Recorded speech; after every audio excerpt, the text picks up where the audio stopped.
Good afternoon. This is Veterans Talk. It ain't nothing but a thing we want you to tune into every Saturday afternoon. This is our eighth show, and still your host, Elson McGee. And today we got a very, very special show.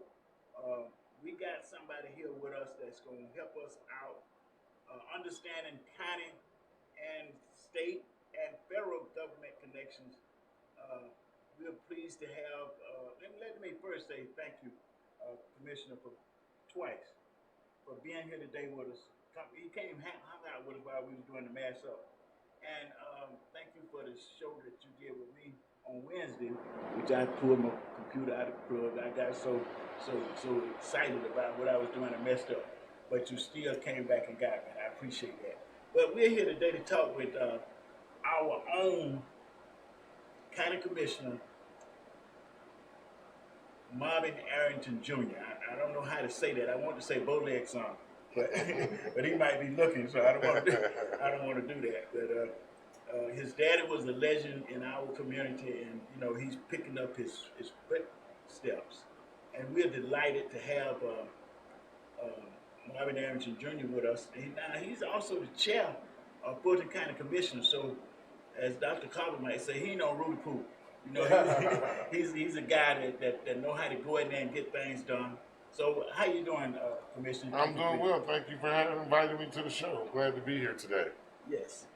Now, right now we're dealing with, I'm saying, triple crisis in our country, in our community. And I know that because I follow Fulton County pretty close now because that's my county. The COVID 19 is a lot of people don't understand what it is, what it's doing, and how to react to it. So could you kind of enlighten us on some of the things that you guys are doing in Fulton County to help protect the community with this virus? Yeah, so Fulton County, we're really excited about trying to help Fulton County residents attack COVID-19.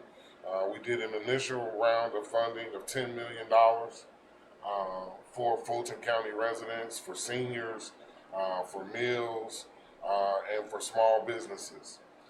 We've just come back. We've just done a second round of funding at $7.5 million, again for seniors, for meals for seniors, and in particular this time $1.5 million for artists and arts organizations. So we've been trying to respond to the COVID-19 pandemic as best we can. We were fortunate enough as Fulton County, because we have more than 500,000 residents, we were fortunate enough to apply for and to qualify and receive, Pastor, $104 million from the federal government. And so at this point, we're planning to utilize that $104 million. Certainly, we ought to be able to find at least a couple $1 million for our veterans. Okay, thank you. Now we got something else going on that everybody is really concerned about on all levels of government, and that's the reopening after being sheltered down. I'm kind of excited because we meet our organization, Vietnam Veterans of America, meeting one of the senior citizens centers. So we're anxious to get back to having our meetings because we haven't had one since March. So can you tell us about the reopening of Fulton County? Yeah, so Fulton County, we are doing a phased reopening of county government. Some portions of county government have been up and running 24/7, no matter what. But our tag offices have been closed. Our libraries, our senior centers have been closed. We had, particularly with our seniors, with seniors being one of the groups that's most susceptible to catching COVID-19, we had to be particularly careful to make sure that we didn't want to invite seniors in and have them get sick at our facility. What we've seen at these senior facilities is that once it gets in there and takes over. Yeah. And so we're trying to be very careful and measured about our reopening. So um, we have one group that is coming back on this Monday, June 15th. Um, and then we have another group that's coming back on July 1st. And then our third and final phase of the reopening will be July 15th. And that's probably when we'll open the senior centers and more of the outward facing facilities. So we're trying to be very careful. We want to make sure that employees are safe. We want to make sure that customers and consumers are safe. We want to make sure we've got enough PPE, personal protective equipment, for everyone. We will be requiring face coverings. So you don't have to have a mask, but you can have a scarf, but you have to have some type of face covering in order to enter Fulton County facilities. But again, we're doing a staggered reopening process, and we'll open a third of the business on June 15th, the third on July 1st, and then we'll finish everything on July 15th. Thank you. And I'm glad you said, talking about the mask, because you came down here earlier today to help us do a mask giveaway project, because we're concerned. We know that the government employees and first line defenders are protected because they're giving masks. And I want to thank you for helping us, because you gave us 500 masks today to give out. And we will be giving these masks out. We started out right out in front of the studio today. But we're going to be going, when we leave here, we'll be going to West End Mall. We'll be giving them out there, and we'll be giving them out past the 15th of July. And everybody is hopefully coming back up and getting an understanding that masking up is the best way possible for us to stop the spread of COVID-19. So we're very thankful for that, and we're looking forward to getting back into the senior citizen place where we can go in. We do our little senior citizen stuff. Yeah. And I'm saying when I go to the one in East Point to eat breakfast. So Okay, so Marvin. so those guys have good food over there. So we're excited about the reopening, because we understand that a lot of problems came out with the sheltering down. We had domestic violence issues go up, and people that were lonely got lonelier. So we had to do telehealth in cases of VA and veterans and gene care. So we're very excited about that. Now we're concerned about something that you probably seen all of your life, being in the shadows of your dad and his challenging of the system for our people to make it working.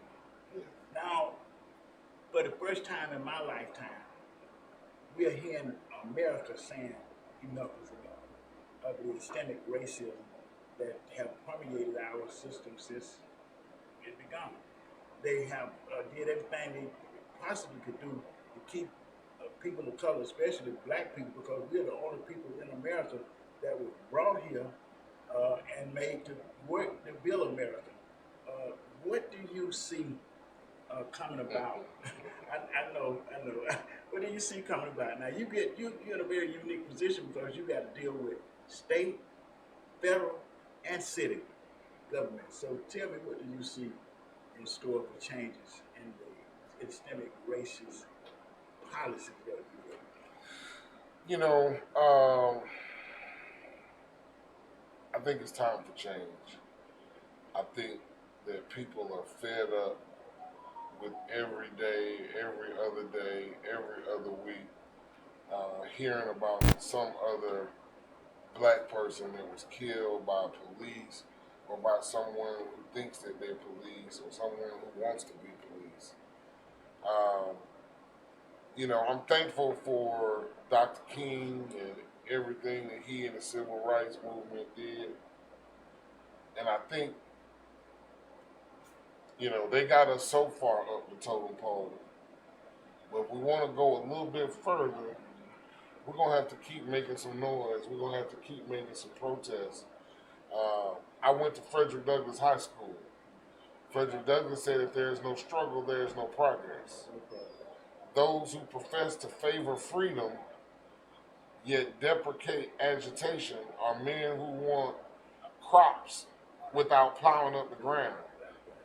They want rain without thunder and lightning. And so we might have to have a little agitation. Now I'm not gonna advocate for anybody to burn anything down, right? We don't need to we don't need to do that. But I'm not gonna shed a tear if it's burning either. Because enough is enough. So we've got to have change, and I think these young people, these young people have grown up. These are the grandchildren of Dr. King. These are the children that have grown up. They've seen how far we've gotten, but they've also seen how far we have to go. And so I don't want to do anything to quell their voices or to push them down. I think one of the things that we have to do, we have to first acknowledge why they are out protesting.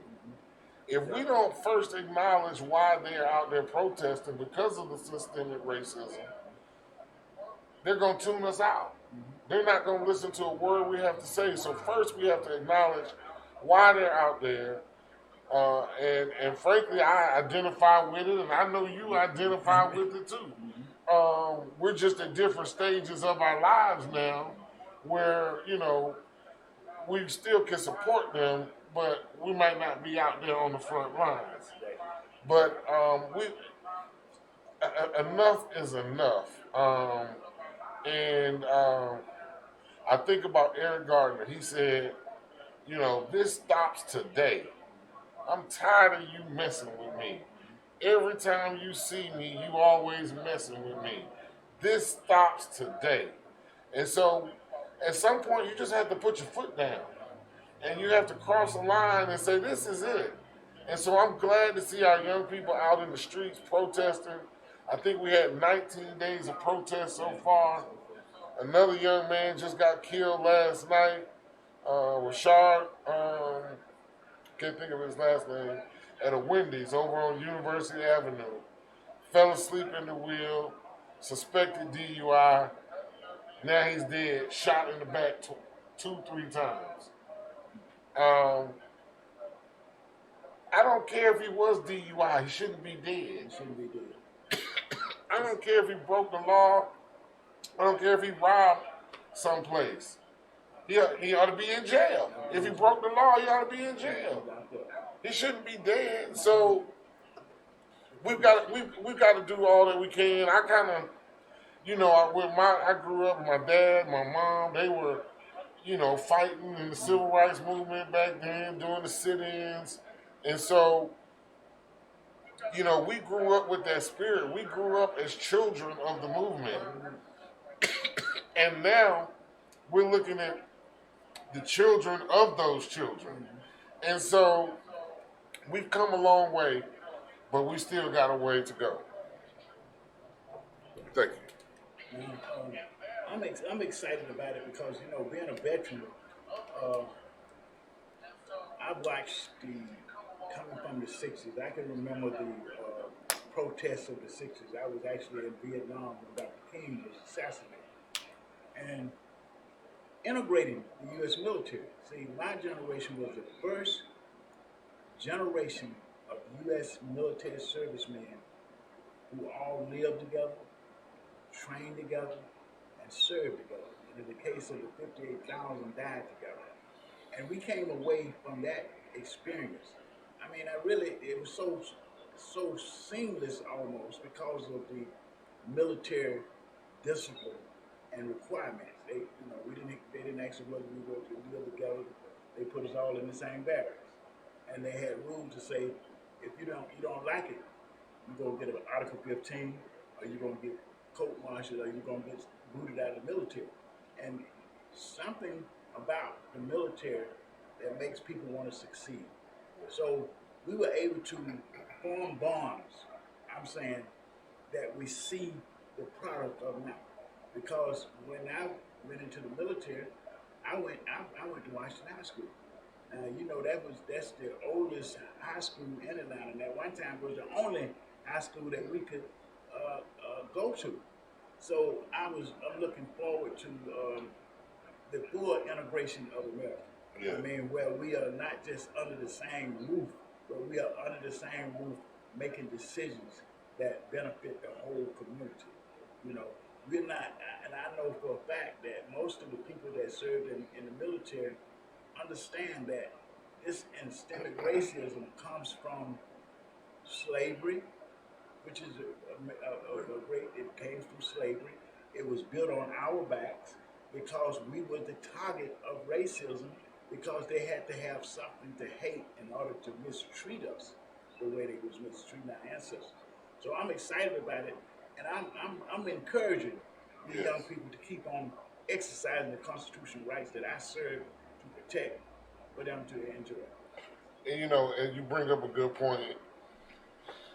I'm really thankful for what I'm really seeing out there and what we're seeing because it's not just black people. No, It's white people, it's white people, Asians, Indians. It's just decent people of all races all races that want the same thing. that want to make sure that all humans are treated with decency and given dignity. And to me, that's why we really got to take advantage of it, right? Because black folks been asking for this since Dr. King died, right? We were asking for it before Dr. King died, but since Dr. King died, we've been asking for it, but we've never been able to turn the curve. And now I think we have the opportunity and the timing to really have a second Reconstruction era. Yes. We should make this our second Reconstruction era. And I think this Reconstruction is going to be more powerful and more lasting than the first Reconstruction because of because of the integration of the U.S. military. Because if you look at it really close, the U.S. military shows where our diversity works better. Yeah. You know, our diversity is like a flower garden, and you can see these young people you go on the U.S. military bases, they are in harmony. They are in step with each other. They're not looking down on each other because all of them getting the same pay for the same work, you know. But now I do think the U.S. military need a raise too. But I'm concerned about the income disparity between the races right now because I got grandchildren, like you say, the people that are struggling now. These are my grandchildren. They're some of your children, and your children age. But I want to be able to see them get an income that would allow them to pay rent, buy a car, take child care, and actually have some recreation money to go after they paid all that bills. I don't see my grandchildren doing that, and they're working for that. You know, it's really a shame. I look back, Michael Bloomberg spent over $650 million in his presidential run. He said he spent enough money he could have given every American $1 million and still had money left. Imagine if every American was given $1 million. The impact that it would have on our economy. We've got to do more. I mean, we've been working for a livable wage. That was one of the first things I did when I got to Fulton County was ask for a livable wage. We got the livable wage up to $15 an hour, and part of one of the challenges was when we did that, we had to make sure that people weren't making more than their supervisors. So when you bump up the bottom level, you gotta bump everybody else up. So it winds up being a little more expensive. But at the end of the day, you shouldn't have to work 2 jobs, 80 hours a week in order just to try to make ends meet. Even 2-parent household, you still have to work 2 jobs, a side job, an entrepreneurial hustle, and still, in order to make ends meet. So we've got to do a better job. I was glad to see, I think Bank of America said they were going to do $100 billion towards social justice. Now that's stepping up. I saw Verizon said they were going to do $10 million, and I was excited about that $10 million. until I heard Bank of America was going to do 100 billion. But imagine if we had 1,000 corporations do the same thing Verizon did. $10 million. And I'm $10 million. concerned with that. I'm glad you brought the corporations up because I'm concerned with us spending our money with people that's oppressing us, that got a knee on our neck, so to speak. So I'm looking at the children in the street that I can't get out there and protest with. I'm not cut to do that. I wouldn't have been able to protest with Dr. King now. I'm not cut to do that. I was a soldier. I have a soldier mentality. So I couldn't protest. I couldn't live with a dog being sick on me. I couldn't live with a water hose being put on. So I can do something else. I can stop spending my money with people that's not doing us right.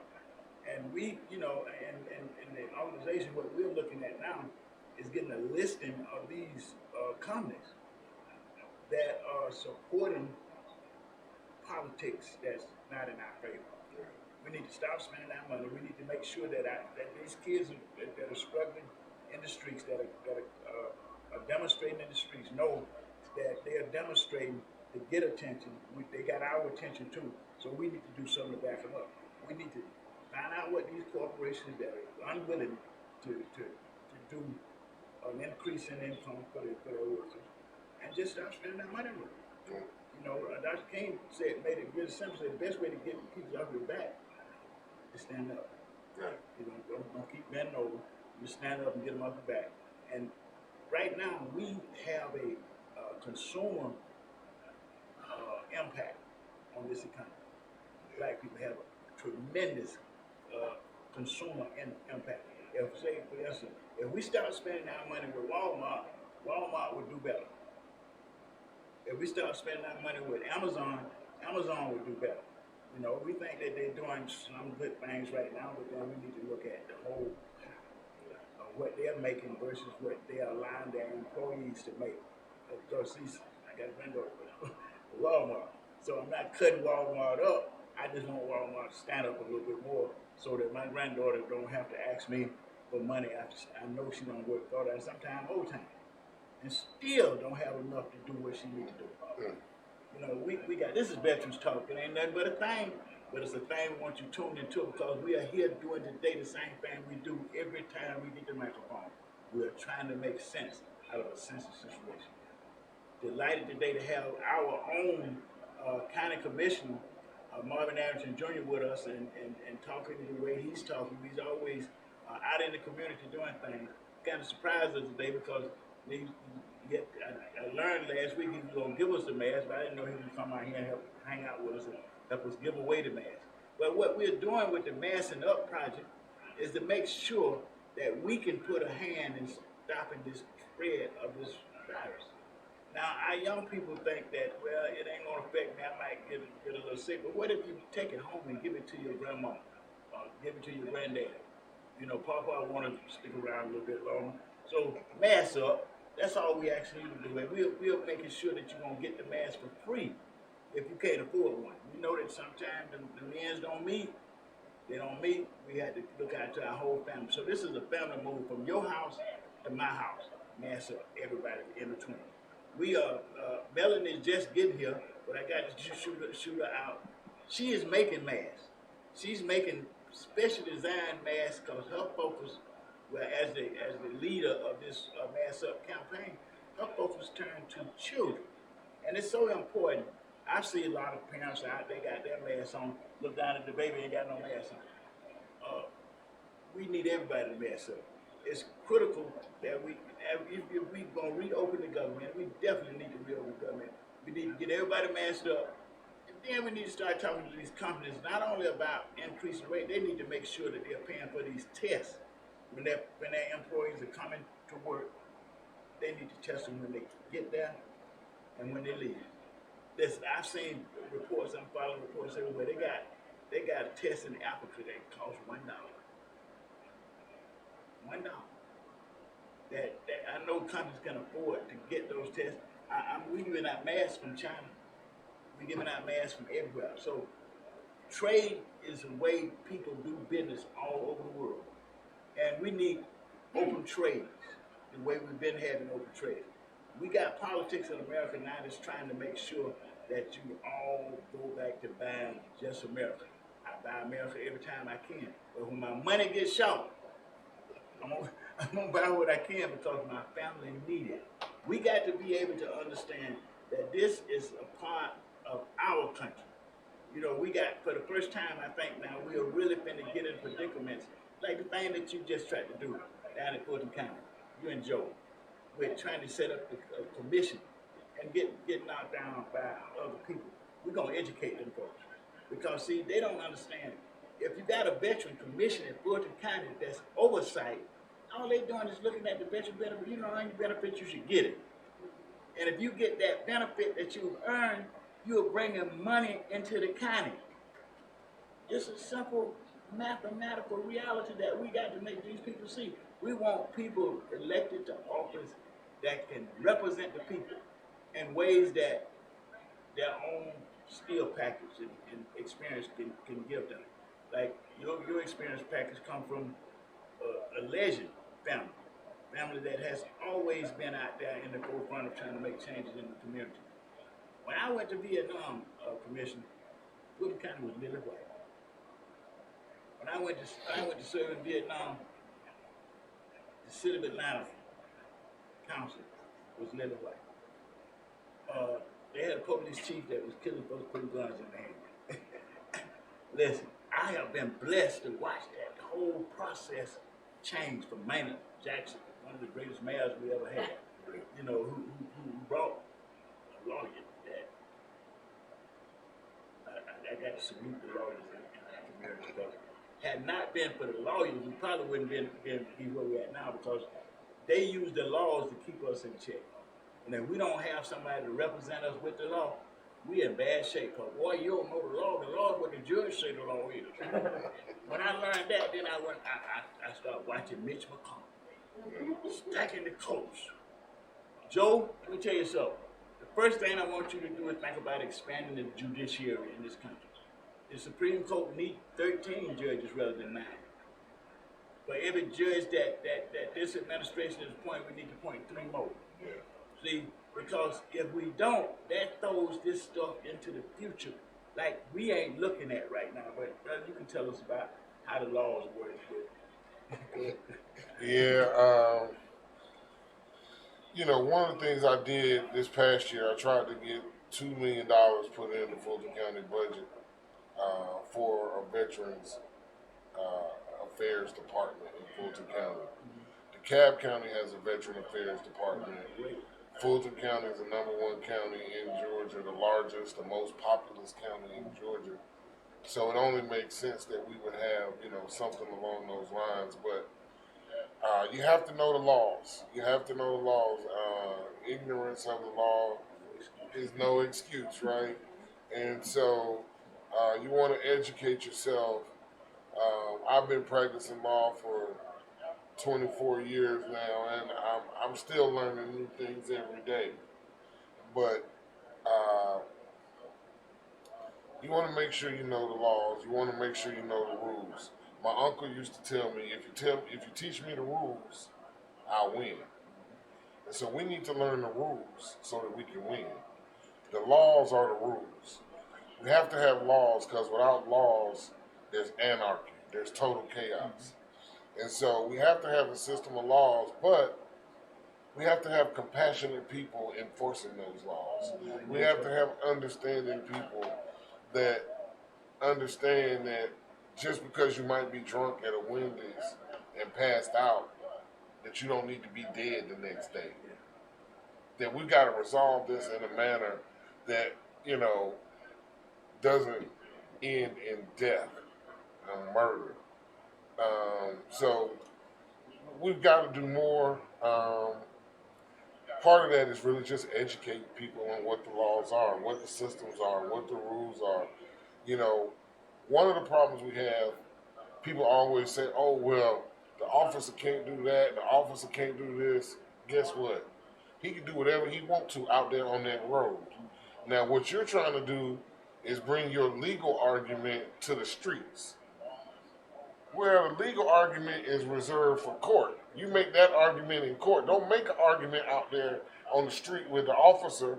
Just say yes, ma'am, yes, sir, no, sir, and make your legal argument in court. Don't get into an argument with the officer because they can shoot you dead right there on the scene, plant a gun, shoot you in the back while you're running away, anything. So you got to we got to know the law, but we got to know the right time and the right place to make our legal arguments, and that's in the courtroom or with legislators. I've got a bill. I'm doing 3 bills. I'm doing a no chokehold bill for Fulton County. I'm doing a bill that's going to require officers to report other officers that use excessive force. Uh, and frankly, the number one thing that we got to do if we want to stop police from killing black people, we got to tell our police don't shoot to kill. Right now, police are trained to shoot to kill. Okay? So if they're shooting you, no matter what it is, whether you stole some ice cream or, you're driving DUI, they're shooting you, they're shooting center mass.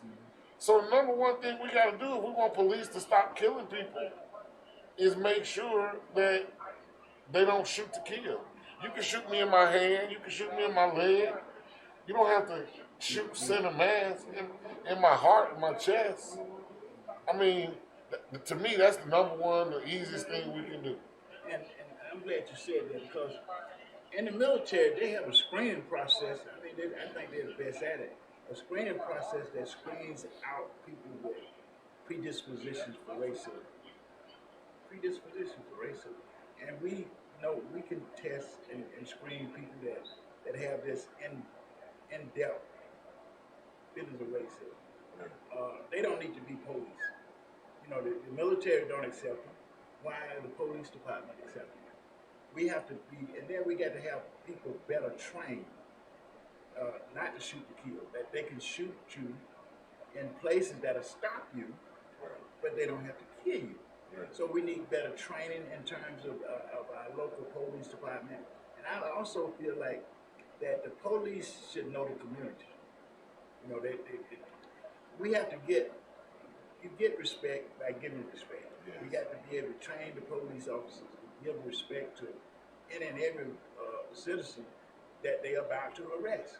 I've seen it happen time and time again about police doing stuff and writing up a bogus report about what they did.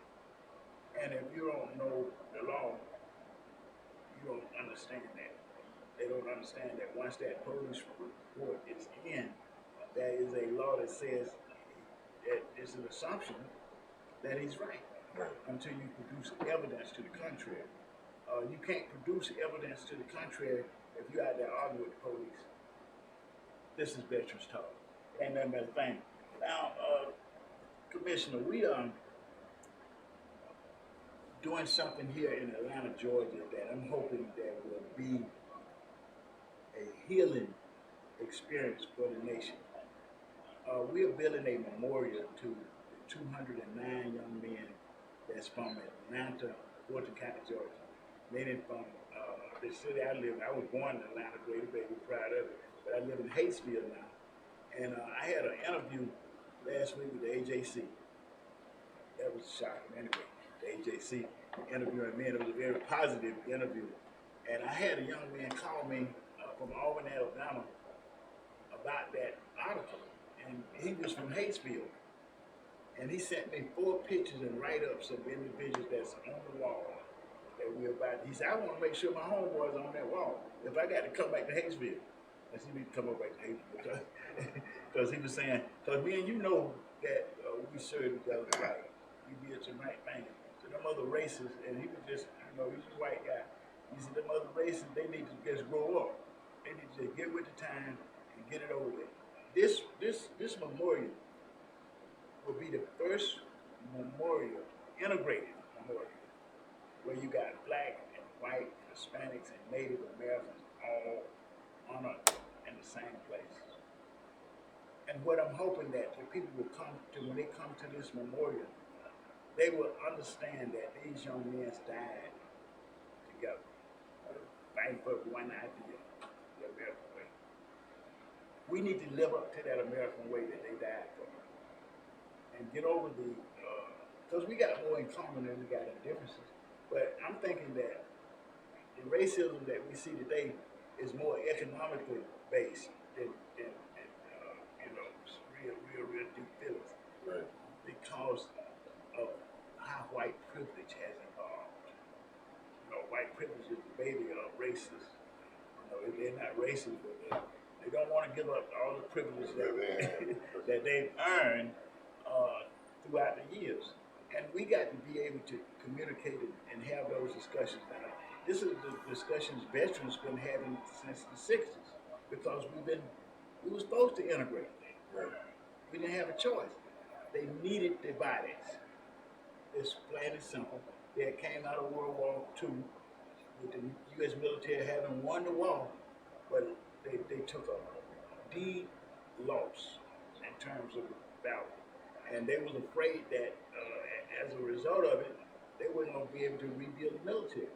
So Truman said, well, we're going to rebuild the military, screw all your politicians. Issued an executive order to desegregate the military in 1948. Now this was before Brown versus Board of Education. So we can see that people have changed when necessity is confronting them. These young people right now are confronting these people with, they challenging the reopening, they challenging the police department, they even tearing down statues. Yeah. So it's a good time for us to be able to build this memorial. And I want to thank you for what you've done so far with helping us getting a resolution from the Fulton County to join the wall. And you even when we first came to your office, we was talking about the signs of it, and I got these 126 on my back right now. But you said, no, make it Fulton County. That made more sense than what I was thinking about right there. Because after we did that, Bernard and I have been, checking with the other cities, and these people are excited about the fact that we are doing this, and they, different races, they're just excited. What can I do next? So I want to know, will you continue to help us with this project by going out in the community? We want to do town hall meetings, and I know you helped because you came out here today and started passing out masks. This is a part of the project that we're talking about now.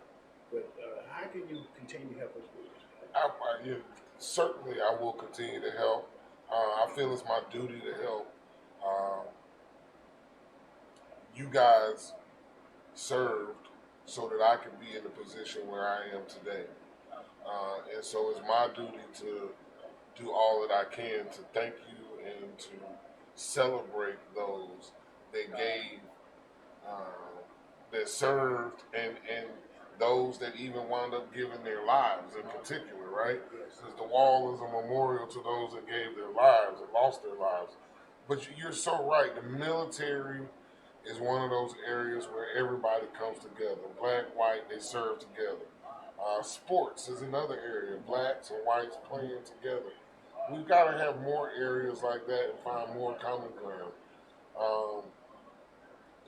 I know you've heard the saying, there's only one race, and that's the human race. And everything else, our bodies are 90% just like a white person's body. We all have teeth, we all have eyes, feet, nose, ears, lungs. 90% of everything is the same. 99% is on the same. Only thing that really changes is maybe hair on the top of our head and the skin color. You got two items that aren't the same, and so we've got to do a better job, but I'm certainly glad to do any and everything I can to help build this memorial, to thank those who made the ultimate sacrifice and gave their lives so that we could be in a position where we are today, so that we can be in a position to be able to protest the deaths of George Floyd, to be able to protest the deaths of Ahmaud Arbery, Rashad Boyd, who's the man that got killed last night. We have to thank those that paved the way to allow us to be in the position where we are today. And if you don't do that, then we're missing the boat. And I think that doing this will serve to bring this multiracial group of protesters even more together because they are exhibiting the same kind of camaraderie that we exhibit in the military. I'm gonna tell you this story. One time, I was on a bus coming from Fort Benning going to Augusta, and the bus broke down.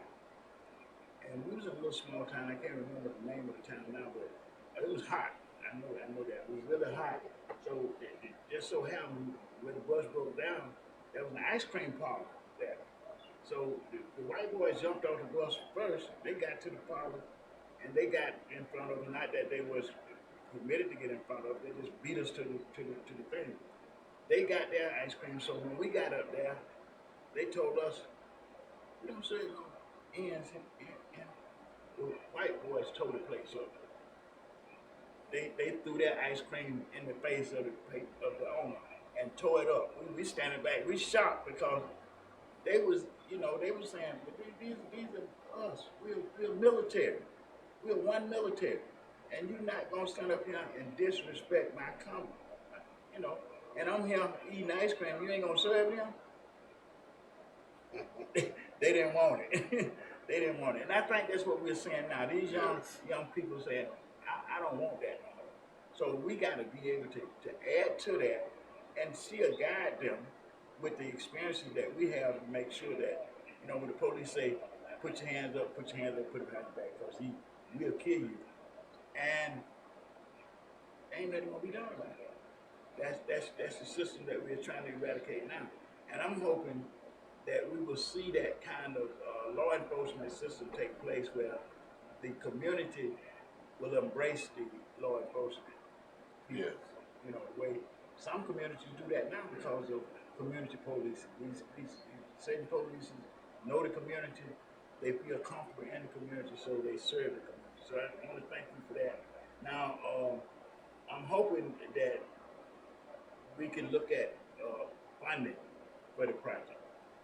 We know that we need at least now we're thinking that we got to make some readjustments in our projections, but we need at least $1.2 million to complete the first phase of the project. And I'm hoping that we can get in the budget some kind of way this year from Fulton County. Thank you. Without a doubt. Again, I'm definitely going to try to ask for at least a couple $1 million for veteran affairs, and that would, provide some money. I'm sure that the city of Atlanta and perhaps other cities would match, um,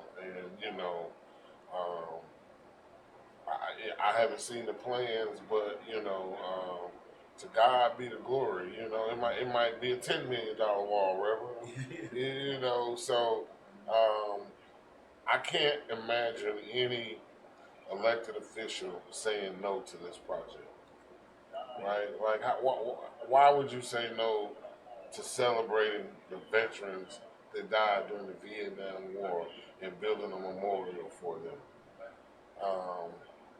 Black, white, Latino, Asian, whoever you are, right? These are people that served and made the ultimate sacrifice. We ought to do whatever we can to honor them and their legacy.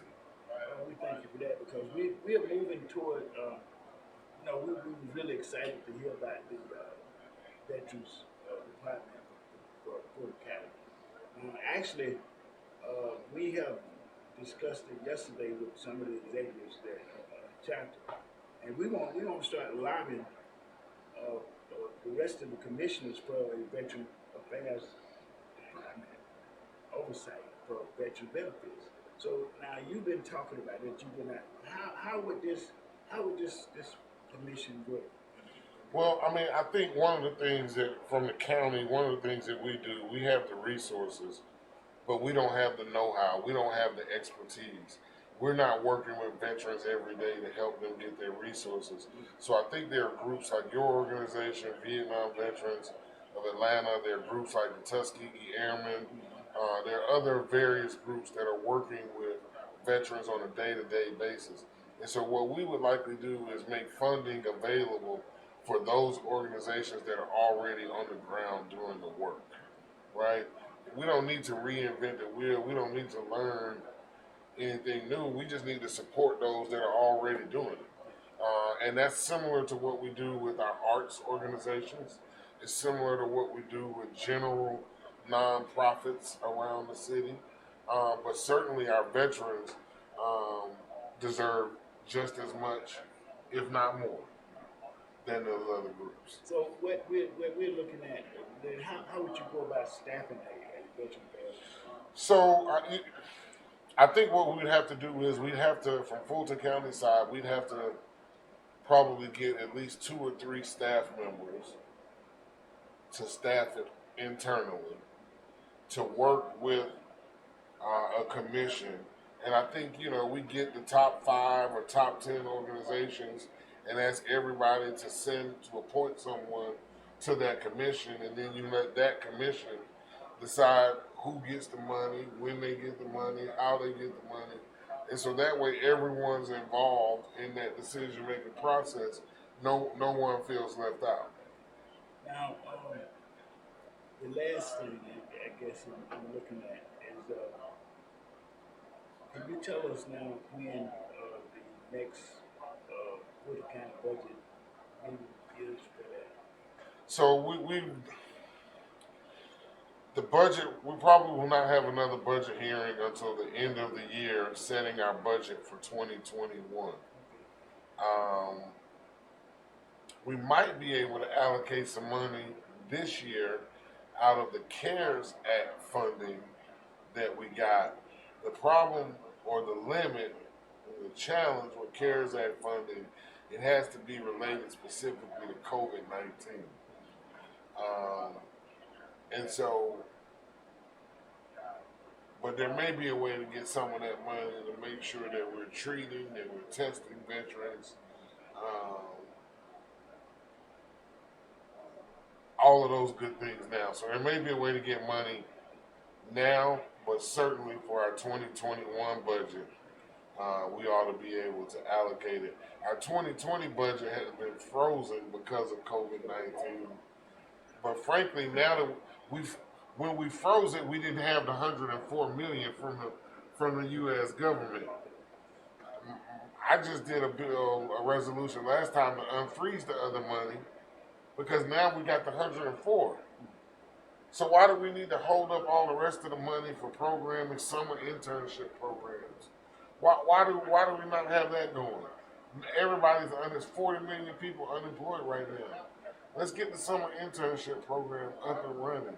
Let's get some of our other services and other things back up and running.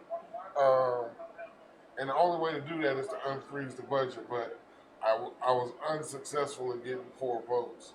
But I'll keep bringing it back until we can get the 4 votes.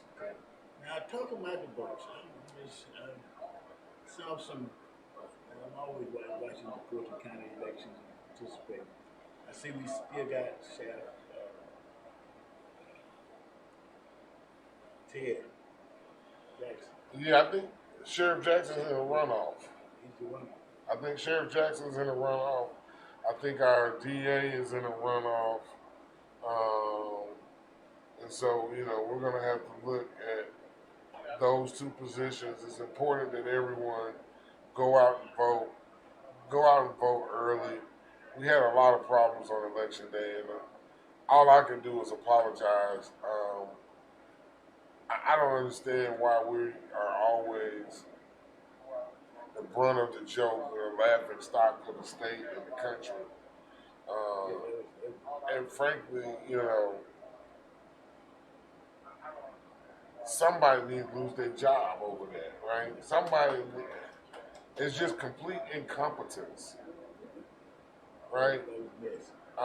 Now, of course, you do have some extenuating circumstances. It's COVID-19. They said they had 300 people that just didn't show up. And some people showed up late. But you had people sitting at polling places since 6 o'clock in the morning, waiting for it to open at 7 so they could get their vote in, go to work, and get to work on time, and there's nobody there. And they open it up late at 7:45. I mean, that's just inexcusable. Whoever was supposed to be there at 7 and didn't get there at 7:45, they need to be fired, and they don't need to come back. So we're really concerned with the votes going forward because of that mess on the night. That was the only reason I got over because I'm a senior and disabled, so they took me to the front of the line. But it was a mess seeing all these young people wrapped around. And the excitement was, though, it was down to vote. So we got to kind of just keep that momentum going to make sure that when we have another election, that we don't have the same problem. Right. And that we want to make sure that people are getting the message that this was just a fluke and not a conspiracy. So got a lot of people thinking now that all the elections are going to be rigged because of the person in the White House, the way he talks, the person in the governor's seat, how he talks, and they showed up not caring about the way we voted this time. Right. So we want to make sure that we get that problem squared away in a way that it don't discourage a lot of these young people that's protesting, because that's the demographic that was not voting. Right. That was the demographic. But I went to the poll on election day like I always do, and I was pleasantly surprised to see all these lines, but I didn't know they had to stand there all that day. 3-4 hours in line. That didn't make no sense, and I think it served as a discouragement. So I'm hoping that we'll see some advertisements, to let people know that this was a fluke, we got it straightened out, and that people should come back to the polls and vote in November, not thinking about what happened. I think we talk about systematic racism. Yeah. I think the systematic racism is there. Elections are set up for incumbents to win. They're set up to, make it difficult for you to change. And that's just inherent in the way that they're set up. And so that's one of the things that we're going to have to look at along with everything else as we talk about dismantling the systematic racism. But we need everyone to go vote. And I think, I heard the elections manager for Fulton County saying he's going to have all 24 early voting locations open. We did also have some problems. Some of the places that we wanted to use or that we normally use for voting were not available because of COVID-19. So there were some extenuating circumstances. There were some things that made sense as to why there were problems on election day, but there were some things that are just inexcusable. And so we've got to look at those.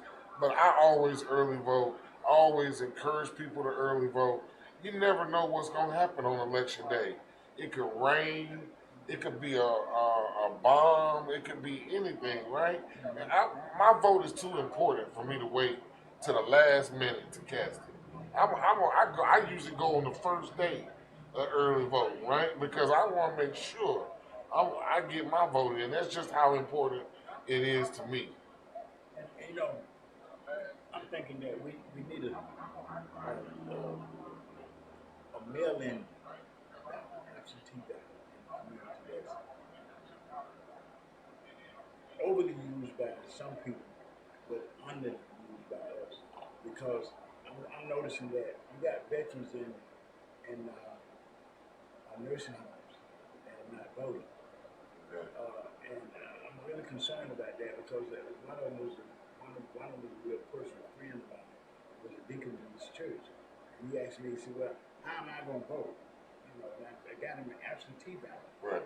But, I didn't think about that until, I'm visiting him and he trying to figure out how, because before he got to nursing home, he can't walk now. Me and him were to poll every election day. It was one of the things that we want to do because we want to go check out who voted. See, that's why I vote on election day. I want to see what the crowd look like so I can get a feel about who's going to win. And sometimes I'm right, sometimes I'm wrong.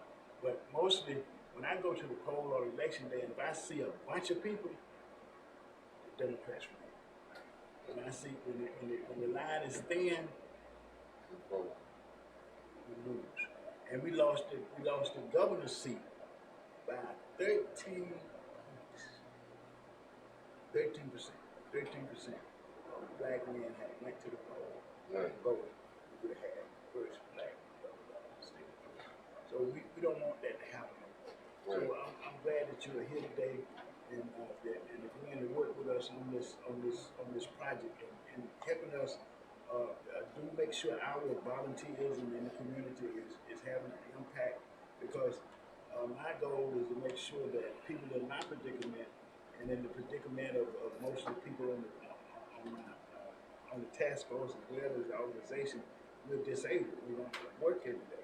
So we need to volunteer in the community. We need to get out and make things happen in the community. So I'm saying to you, my organization is always here to back you up. You guys up in Fulton County, whatever y'all need, something done, get some messages out to veterans in the community. We're here to do that for y'all. You have to just pick up the phone, you guys. Well, I thank you for that.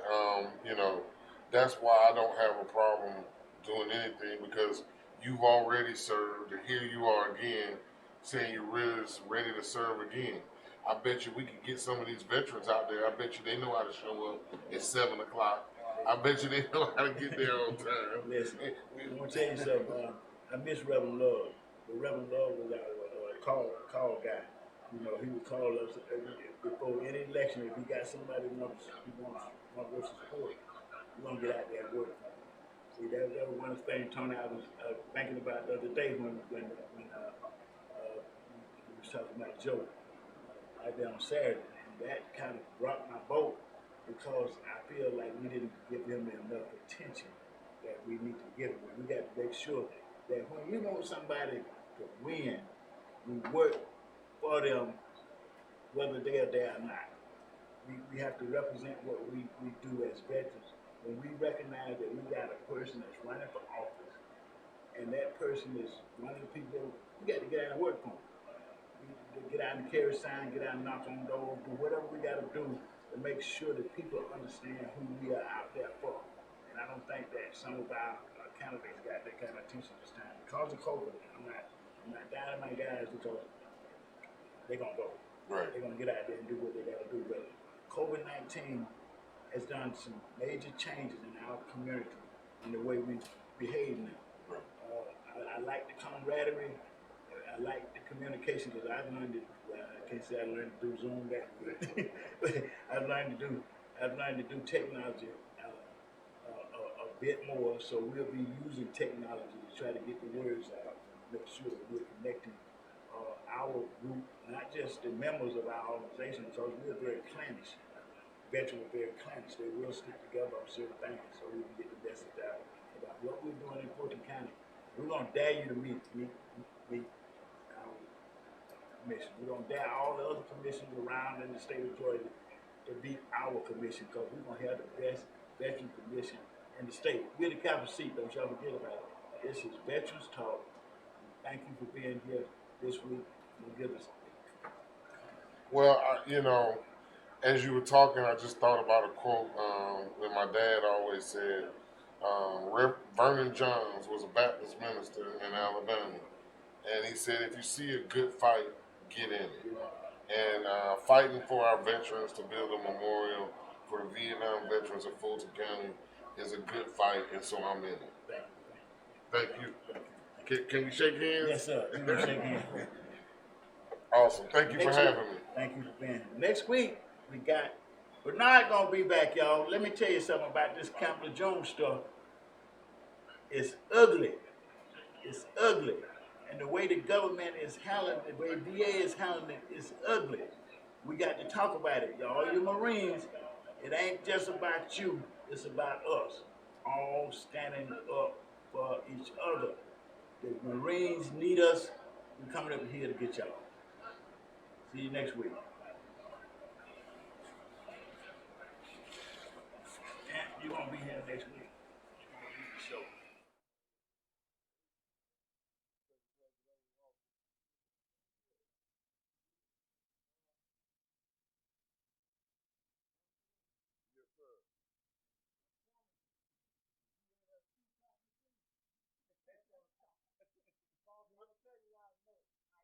I gotta have the first You know, I sleep on my stomach, right? And so we want you to sleep on your back